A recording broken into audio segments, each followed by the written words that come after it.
tal? Bienvenidos. Yo soy Alejandro Chávez y te voy a platicar una historia que es una leyenda urbana aquí de Guadalajara, Jalisco, y la verdad no sé si haya ocurrido o no en la realidad.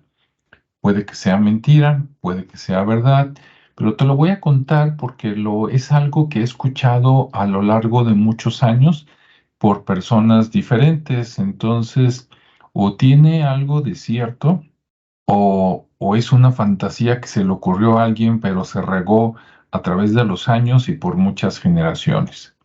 Y es la historia de El Loco del Panteón de Belén. Para los que viven en Guadalajara, Jalisco, saben que por la calle de Belén está el Panteón de Belén, que de hecho el nombre oficial es Panteón de Santa Paula, pero como está en la calle de Belén, todo el mundo lo conoce como el Panteón de Belén. Este dejó de ser panteón desde 1896, cuando se abrió el Panteón de Mezquitán, y desde entonces estuvo cerrado muchos años y después se abrió como un museo, y entonces es un museo donde la gente va, paga y le dan un recorrido por el panteón y ahí hay muchas historias. Bueno, esta que te voy a contar, la primera vez que la escuché, yo estaba en la preparatoria, eso fue hace como 30 años, cuando tenía como 15, no, hace más. ¡Wow! Bueno, esto sucedió probablemente entre los años 1980 y 1990, y como te decía, cuando yo estaba en la preparatoria, lo escuché por primera vez. Después, cuando estaba en la facultad, como 4 años después, lo volví a escuchar por otra persona. Y ya después, cuando egresé y ya estaba trabajando, ya en la vida adulta, cada que me juntaba yo con un grupito de personas que eran de las ciencias de la salud, que podrían ser médicos, enfermeras, psicólogos, sí, terapeutas, eh, siempre alguien se sabía esta historia, ¿no? Entonces, allá va. Bueno, cuenta la leyenda que al lado del Panteón de Belén está el Hospital Civil Antiguo, ¿no? Este hospital que supuestamente fue creado, ¿verdad? E inaugurado por Fray Antonio Alcalde. Bueno, resulta es de los más antiguos de Guadalajara que quedan todavía funcionando y en pie.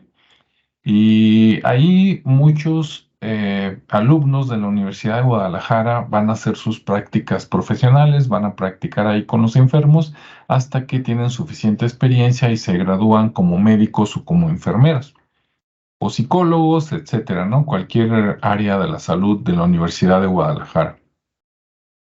Cuenta la leyenda que en un turno de en la noche donde estaban los alumnos, a algunos, el hospital antiguo tiene algunos ventanales que se pueden o se podían abrir hacia afuera, y cuando abrías esos ventanales lo que veías tú era el Panteón de Belén. Estos creo que ya están cerrados a partir de esta historia que te voy a contar. Cuentan que un grupo de estudiantes estaban en la noche haciendo su servicio social. De repente, esas cosas que no debería hacer la gente, pero que las hace, sí, de repente se les ocurrió un juego macabro de abrir el ventanal ya en la noche, por ahí cerca de las 12 de la noche, saltar al Panteón de Belén, caminar o correr rápido, porque en el Panteón de Belén debe de haber gente que lo cuida en la noche, ¿no? Veladores, tal vez hasta un perro. Entonces, saltar al panteón, correr, tocar la pared del Panteón de Belén y regresarse corriendo y entrar. Ya ven, de esos juegos que inventa la gente, ¿no? Para creerse muy hombre o muy machos que no deberían de hacer. Y entonces no faltó que alguien lo sugiriera para que otro aceptara, digamos, el juego macabro o la apuesta, ¿no? Como los retos que se hacen ahora en redes sociales. Entonces cuenta la leyenda que, digamos, el líder del grupo, por decirlo así, fue el primero que saltó al panteón, corrió, Supuestamente tocó, y digo supuestamente porque en la noche es difícil ver. Sí, en el día sí alcanzas a ver con la luz del sol el otro lado del panteón, pero en la noche no es tan fácil. Y más dependiendo de la época del año, hay épocas donde hay un poquito de neblina, porque es época de lluvias, por ahí más o menos entre mayo, agosto, sí, tal vez todavía septiembre, puede haber neblina y entonces es más difícil ver el fondo del panteón viéndolo desde el hospital, ¿no? Que sería como de sur a norte, viéndolo de sur a norte, ¿ok? Brincó entonces es el líder de la banda, digamos, ¿verdad? Y entonces corrió, volvió, obviamente tuvo que darle algo de miedo, pero llegó y pues entonces refrendó su título, ¿no? De que era el macho alfa de ese grupo, ¿verdad? Después, fueron siguiendo otros y en algún momento llegó el turno a alguien que no quería hacerlo, que era más tímido o tenía miedo, ¿verdad? Pero por la presión del grupo, pues no le quedó otra, vamos a decirlo así, porque siempre puedes decir que no, y entonces saltó al panteón. Saltó, trató de correr como sus compañeros, pero mejor se fue caminando.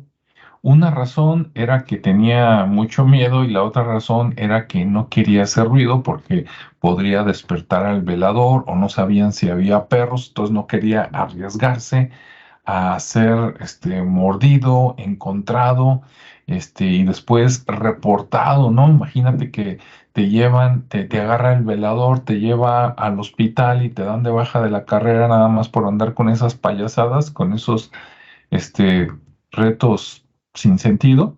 Entonces se fue caminando. Conforme iba, obviamente se tardó más tiempo en ir y volver.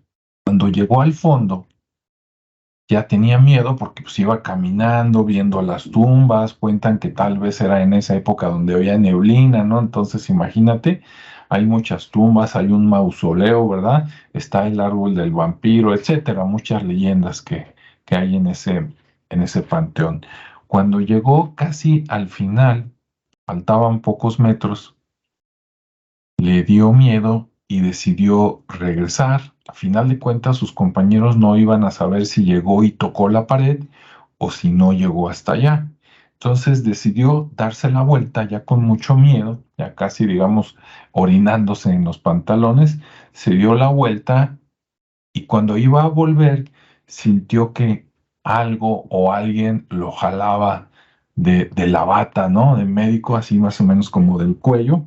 Le dio mucho miedo, quiso gritar, no pudo por el miedo y mientras más no quería voltear porque pensaba que iba a haber un fantasma, una calavera, un demonio, ¿verdad? Algún aparecido. Y entonces él intentaba gritar, no podía, intentaba correr, pero sentía que lo tenían bien agarrado. Lo único que pudo hacer después de varios intentos fue gritar. Sus compañeros lo escucharon, pero en lugar de ayudarlo, fíjate, ahí, fíjate con quién te juntas, cerraron el ventanal porque dijeron con ese grito van a venir los médicos a ver qué pasa y si descubren que estamos con este jueguito, pues nos van a correr a todos de la escuela y ya no nos vamos a graduar de médicos, ¿no? Entonces hicieron como que no pasaba nada. Cuando llegaron los médicos residentes por ahí, dijeron qué pasó y dijeron no sabemos, se escuchó un grito por allá y entonces salieron del hospital, tenían que darle la vuelta casi a la manzana para entrar por la entrada principal al panteón y ver qué había pasado, ¿no? Mientras en el lado del panteón, con ese grito, se despertó el velador. Parece que sí tenía un perrito, ¿verdad? Entonces agarró una arma, no sé si tenía una pistola o un rifle, algo para defenderse en las noches, ¿no? Entonces agarró su pistola, a lo mejor un machete, soltó al perro y fue a ver qué había en ese grito. Cuando llegó, encontró a un muchacho temblando con bata de médico que se había atorado el cuello con una rama de árbol. Eso lo vio el velador. pero el muchacho no, el muchacho pensó que todavía lo estaban sujetando. Cuando el velador le quita la rama, él cae desmayado. Después llegan los residentes médicos con sus compañeros, ¿verdad? Que se quedaron con la boca cerrada y no dijeron que fue por su culpa y por esa tonta apuesta. Se llevaron al chico al hospital y cuentan que fue tal su susto que el chico perdió la razón, o sea, enloqueció y entonces, pues como se volvió loco, ya no pudo estudiar, cambió su pensamiento, cambió su carácter, ¿verdad? Vivía en otra dimensión ya y pues incluso en su casa lo tuvieron un tiempo, lo ayudaron, pero después no pudieron y él quedó de indigente en la calle, por ahí pidiendo algunas monedas y andando, digamos, con la mirada perdida en las calles, ¿no? Eso sí, en cuanto veía o sentía que estaba cerca del Panteón de Belén, se daba la vuelta y se iba más hacia el centro de la ciudad. Entonces, pues cuentan que así acabó la vida triste de este estudiante de medicina por seguirle la corriente a sus compañeros de facultad de medicina. Tiene muchas moralejas este relato, ¿sí? Obviamente, mucho ojo con quién te juntas, no hagas cosas estúpidas, cuida tu salud y tu integridad. ¿Será cierto o no? Muchas personas del área de la salud dicen que sí, que se los han contado personas de generaciones anteriores o sus maestros de medicina, de enfermería, de psicología. Otros dicen que no, que debe de ser un invento. ¿Será o no será? Tú decídelo. Si lo has escuchado y tienes más información, debajo del video me gustaría que me complementaras y me comentaras cuál es la versión que tú has escuchado, si tienes ahí el nombre de la persona o exactamente en qué año sucedió esto, me ayudaría mucho. O si sabes quién lo inventó y lo difundió, también sería interesante compartirlo si es que se puede, ¿no? Pues si no, más vale respetar la privacidad de las personas. Y bueno, este es uno de tantos relatos que se cuenta en la Guadalajara. Si te gustó este relato y te gustaría tenerlo en la mano o en tu celular de manera digital, este relato y otros 20 por ahí viene en un libro que acabo de sacar que se llama Leyendas Paranormales de Guadalajara, Jalisco. Lo saqué con un seudónimo, con el nombre de Alan Samar para distinguirlo de otros libros que no tienen nada que ver con misterio que tengo por ahí. Si quieres buscarlo, por aquí va a aparecer la liga, lo puedes comprar en Amazon, tanto en formato digital, ¿sí? Para tenerlo en tu celular, en tu laptop, en tu tablet o en formato impreso. Está muy económico en cualquiera de las dos versiones. Gracias por tu tiempo y pues espero te haya gustado. Nos vemos y escuchamos en el siguiente espacio. Hasta luego.